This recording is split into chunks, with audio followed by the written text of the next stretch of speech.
Tips and tricks में आपका स्वागत है। ठीक है, एंड आज हमारा क्वेश्चन है किसी भी बहुभुज में विकर्ण यानी कि डायगोनल एंड तथा अंतःकोण इंटीरियर एंगल का मान हम लोग कैसे निकालेंगे। ठीक है, तो ये हमारा हो गया विकर्ण एंड ये हमारा हो गया अंतःकोण। ठीक है, ये दोनों पॉइंट बहुत ही इंपॉर्टेंट है, बहुत ही इंपॉर्टेंट है एंड ये 8 क्लास से शुरू होता है एंड बहुत सारे ऊपर क्लास तक आपको इसमें जो है यूज होता है। ठीक है, तो बहुत लोगों को कंफ्यूजन होता है एंड बहुत सारे एग्जाम में जो बैठते हैं कॉम्पिटिशन में या कहीं बैठते हैं तो वहां पर लोगों को ये दिक्कत होता है। जैसे कि हमारे पास कितना भुजा वाला होता है, जैसे 3 भुजा वाला हो गया, चतुर्भुज हो गया, पंचभुज हो गया, षटभुज हो गया, इससे बहुत सारे भुजा का होते हैं हमारे पास, बहुभुज होते हैं जिसमें हमको अंदर का मान इंटीरियर एंगल निकालना पड़ता है एंड साथ में उसमें कितना विकर्ण है वो भी हमको निकालना पड़ता है। ठीक है, जैसे कि मैंने यहाँ पर एग्जाम्पल लिया है हेक्सागोन। ठीक है, ये इसमें हम लोग दोनों बनाएंगे। ठीक है, इसमें विकर्ण भी निकालेंगे एंड इसमें अंतःकोणों का योग यानी कि इसके अंदर में कितना मान होगा उसको निकालेंगे। ठीक है, तो हम लोग बारी बारी करेंगे। ठीक है, एंड ये बहुत इंपॉर्टेंट पॉइंट है, लोगों को दिक्कत होता है एंड ये आज अगर आप इसको सीख जाते हैं तो आपको हमेशा ये काम देगा। ठीक है, 8वां क्लास से ऊपर से आपको हमेशा ये काम देगा। देखिए विकर्ण कैसे निकालते हैं, जैसे कि हम लोग जानते हैं चतुर्भुज में अगर आपको पूछा जाए कितना विकर्ण होता है, इसमें विकर्ण होता है 2,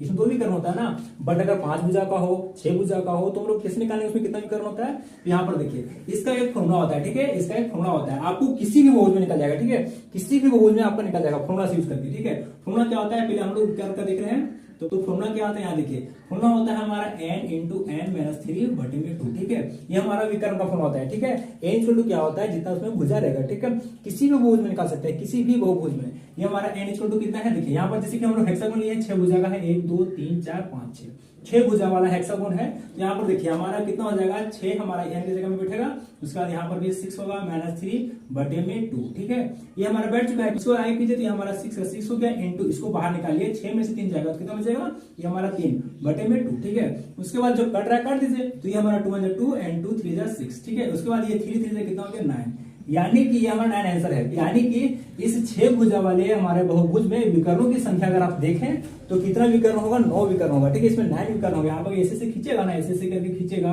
तो आप इसमें देखिएगा कि हमारा जो टोटल विकर्ण होगा कितना होगा, 9 होगा। ठीक है, इस तरह से आप किसी भी बहुभुज में निकाल सकते हैं, ये हमारा फॉर्मूला है। ठीक है, इसका आप यूज करके किसी भी बहुभुज में विकर्ण की संख्या निकाल सकते हैं। ठीक है, तो ये बहुत लोगों को दिक्कत था, बहुत लोग कमेंट करते थे कि सर कैसे निकालेंगे, हर बार हमको याद करना पड़ता है, चतुर्भुज में याद करना पड़ता है, पंचभुज में याद करना पड़ता है। तो आपको याद करने की जरूरत नहीं। ठीक है, आप ये फॉर्मूला बिठाइए एंड आप विकर्ण निकाल लीजिए। ठीक है, ये हमारा हो गया। उसके बाद हमारा नेक्स्ट पॉइंट आता है अंतःकोणों का योग। ये भी बहुत इंपॉर्टेंट पॉइंट है। ठीक है, बहुत इंपॉर्टेंट पॉइंट है क्योंकि इसमें बहुत सारे क्वेश्चन बनते हैं ज्योमेट्री। ठीक है, तो यहाँ पर देखिए कैसे निकालेंगे, तो आप इसको नोट कर लीजिएगा। ठीक है, मैं आपको थोड़ा सा निकाल देता हूँ तो आप इसको याद रखिएगा। ठीक है, अब हम लोग देखते हैं कि इसका अंतःकोणों का, ठीक है, इंटीरियर एंगल, अंतःकोणों का इसका भी फॉर्मूला होता है अंतःकोण। तो ये अंतःकोण हो गया। ठीक है, एंड इसका भी फॉर्मूला होता है। ठीक है, आप किसी भी बहुभुज में अंदर का मान, अंतःकोणों का मान निकाल सकते हैं। ठीक है, जैसे कि मैं आपको बताता हूँ, त्रिभुज का कितना होता है 180 डिग्री, आपको याद होगा। चतुर्भुज का कितना होता है 360 डिग्री, ये भी आपको याद होगा। उसी तरह से पंचभुज का भी कुछ होगा, 6 भुजा का भी कुछ होगा, 7 भुजा का भी कुछ होगा। तो सारे बहुभुज का अलग अलग मान होता है। ठीक है, एंड हमें सारा याद नहीं होता है। ठीक है, तो यहाँ पर देखिए आपको कैसे निकालना है एंड इसके लिए भी फॉर्मूला है, आपको याद करने की जरूरत नहीं है। तो अंतःकोणों का योग निकालने का फॉर्मूला क्या होता है, ये हमारा होता है n-2 इंटू में 180 डिग्री। ठीक है, ये हमारा फॉर्मूला होता है n-2 इंटू में 180 डिग्री। ठीक है, अब ये n क्या होता है, जितना भुजा रहेगा 100। ठीक है, तो यहाँ पर देखिए हमारा n कितना है, इसमें 6 भुजा का है ना, तो 6 उठा दीजिए -2 एंड इंटू में 180। ठीक है, ये हमारा हो चुका है। ठीक है, उसके बाद आगे कीजिए इसको, तो 6 में से 2 जाएगा कितना बचेगा 4 एंड इंटू 180। ठीक है, ये हमारा हो गया। उसके बाद इसको गुना कर दीजिए तो देखिए 18 चौक होता है 72। ठीक है, कितना होता है 72, तो यहाँ पर 72 का 72 हो गया, ये 0 का 0 बैठ गया, यानी कि हमारे पास इसका एंगल जो होगा वो कितना होगा 720 डिग्री। ठीक है, इस तरह से आप किसी का भी निकाल सकते हैं, किसी का भी। तो ये मैंने आपको बता दिया 2 पॉइंट जो आपको हमेशा काम देंगे, बहुत ही इंपॉर्टेंट था। ठीक है, विकर्ण कैसे निकालेंगे एंड एक अंतःकोण कैसे निकालेंगे। ठीक है, एंड उम्मीद करता हूँ कि आपके लिए बहुत हेल्पफुल वीडियो होगा ये। ठीक है,